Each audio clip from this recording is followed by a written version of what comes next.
नमस्कार। आज हम सुनेंगे दो बैलों की कथा की अंतिम भाग। दोनों मित्रों को जीवन में पहली बार ऐसा साबिका पड़ा कि सारा दिन बीत गया और खाने को एक भी तिनका न मिला। समझ में न आता था ये कैसा स्वामी है, इससे तो गया फिर भी अच्छा था। यहाँ कई भैंसें थी, कई बकरियां, कई घोड़े, कई गधे, पर किसी के सामने चारा न था। सब जमीन पर मुर्दों की तरह पड़े थे। कई तो इतने कमजोर हो गए थे कि खड़े भी न हो सकते थे। सारा दिन दोनों मित्र फाटक की ओर टकटकी लगाए ताकते रहे, पर कोई चारा लेकर आता न दिखाई दिया। तब दोनों ने दीवार की नमकीन मिट्टी चाटनी शुरू की, पर इससे क्या तृप्ति होती है। रात को भी जब कुछ भोजन न मिला तो हीरा के दिल में विद्रोह की ज्वाला दहक उठी। मोती से बोला, अब तो नहीं रहा जाता मोती। मोती ने सिर लटकाए हुए जवाब दिया, मुझे तो मालूम होता है प्राण निकल रहे हैं। इतनी जल्द हिम्मत न हारो भाई, यहाँ से भागने का कोई उपाय निकालना चाहिए। आप दीवार तोड़े। मुझसे तो अब कुछ नहीं होगा, बस इसी बूते पड़ करते थे, सारी अकड़ निकल गई। बाड़े की दीवार कच्ची थी, हीरा मजबूत तो था ही, अपने नुकीले सीन से दीवार में गड़ा दिए और जोड़ मारा तो मिट्टी का एक चिप्पड़ निकल आया। फिर तो उसका साहस बढ़ा। उसने दौड़ दौड़ कर दीवार पर चोटें की और हर चोट में थोड़ी थोड़ी मिट्टी गिरने लगा। उसी समय काजी हौस का चौकीदार लालटेन लेकर जानवरों की हाजिरी लेने आ निकला। हीरा का उज्जड़पन देखकर उसने उसे कई डंडे रस्सी दिए और मोटी सी रस्सी से बांध दिया। मोती ने पड़े पड़े कहा, आखिर मार खाई क्या मिला? अपने बूते भर जोड़ तो मार दिया। ऐसा जोड़ मारना किस काम का कि और बंधन पड़ जाए? जोड़ तो मारता ही रहूंगा, चाहे कितने ही बंधन पड़ते जाए। जान से हाथ धोना पड़ेगा, कुछ परवाह नहीं, यूं भी तो मरना ही है। सोचो दीवार खुद जाती तो कितनी जानें बच जाती। इतने भाई यहाँ बंद है, किसी के देह में जान नहीं है। 2-4 दिन और यही हाल रहा तो सब मर जाएंगे। हाँ ये बात तो है। अच्छा तो लो, मैं भी जोर लगाता हूँ। मोती ने भी दीवार में उसी जगह सींग मारा। थोड़ी सी मिट्टी गिरी और हिम्मत बढ़ी।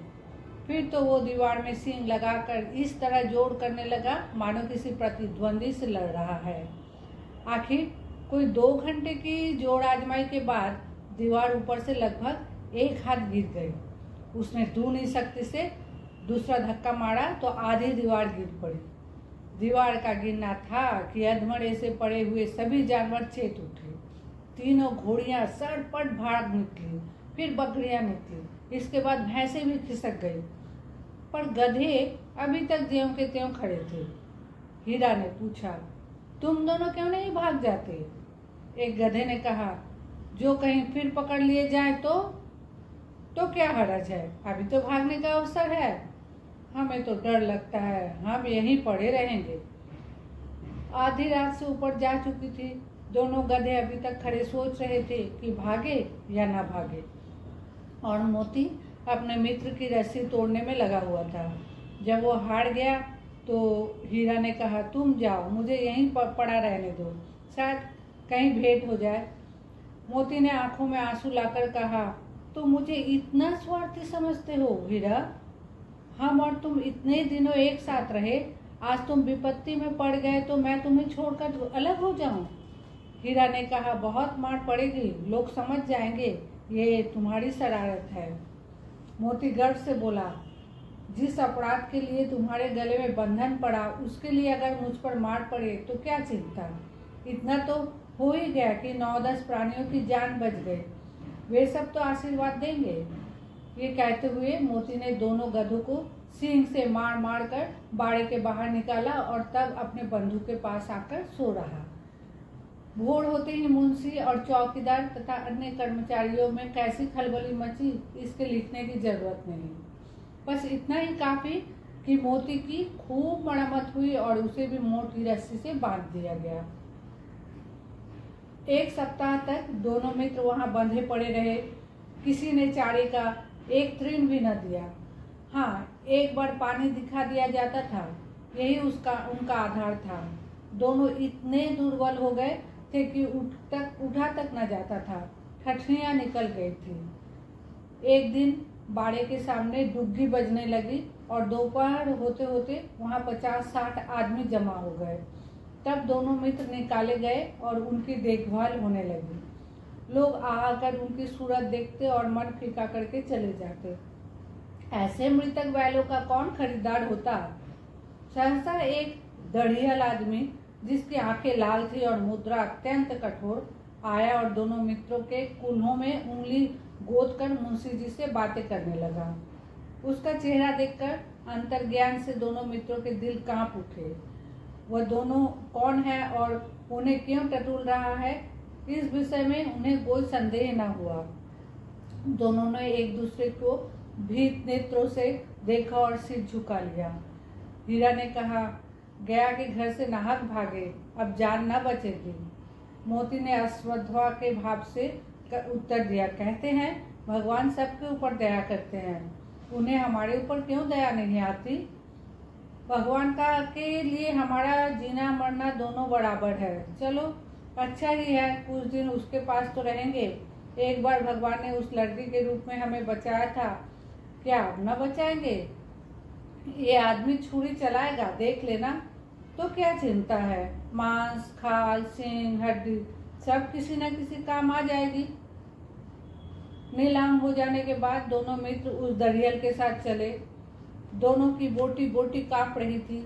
बेचारे पांव न उठ सकते थे, पर भय के मारे गिरते पड़ते भागे जाते थे, क्योंकि वहां जरा भी चाल धीमी हो जाने पर जोर से डंडा जमा देते थे। राह में गाय बैलों का एक रेवड़े हरे हरे हाड़ चढ़ता नजर आया। सभी जानवर थे, प्रसन्न थे, चीखने चपल। कोई उछलता था, कोई आनंद से बैठा पागुड़ करता था। कितना सुखी जीवन था इनका, पर कितने स्वार्थी है सब। किसी को चिंता नहीं कि उनके दो भाई बधिक के हाथ पड़े कैसे दुखी है। सहसा दोनों को ऐसा मालूम हुआ कि ये परिचित रहा है। हाँ, इसी रास्ते से गया उन्हें ले गया था। वही खेत, वही बाग, वही गांव मिलने लगे। प्रतिक्षण उनकी चाल तेज होने लगी। सारी थकान, सारी दुर्बलता गायब हो गई। आह, ये लो, अपने ही हार आ गया। इसी कुएं पर हम पूर चलाने आया करते थे, यही कुआं है। मोती ने कहा, हमारा घर नगीच आ गया। हीरा बोला, भगवान की दया है, मैं तो अब घर भागता हूँ। ये जाने देगा, इसे मैं मार गिराता हूँ। नहीं नहीं, दौड़कर थान पर चलो, वहां से हम आगे न जाएंगे। दोनों उन्मत्त होकर बच्चों की भांति कुलेले करते हुए घर की ओर दौड़े। वो हमारा थान है। दोनों दौड़कर अपने थान पर आए और खड़े हो गए। दढ़ियल भी पीछे पीछे दौड़ा चला आता था। झूड़ी द्वार पर बैठा धूप खा रहा था। बैलों को देखते ही दौड़ा और उन्हें बारी बारी से गले लगाने लगा। मित्रों की आंखों से आनंद के आंसू बहने लगे। एक झूड़ी का हाथ चाट रहा था। दरियल ने जाकर बैलों की रस्सियां पकड़ ली। झूड़ी ने कहा, मेरे बैल है। तुम्हारे बैल कैसे? मैं मवेशी खाने से नीलाम लिए आता हूँ।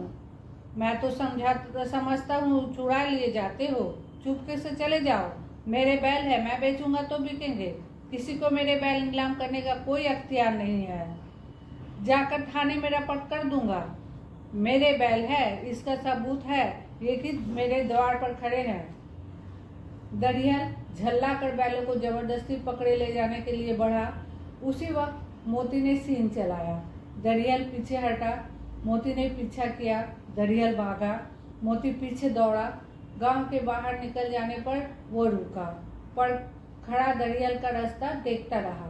दरियल दूर खड़ा धमकियां दे रहा था, गालियां निकाल रहा था, पत्थर फेंक रहा था, और मोती विजयी सूर की भांति उसका रास्ता रोके खड़ा था। गांव के लोग ये तमाशा देखते थे और हंसते थे। जब दरियल हार कर चला गया तो मोती अकड़ता हुआ लौटा।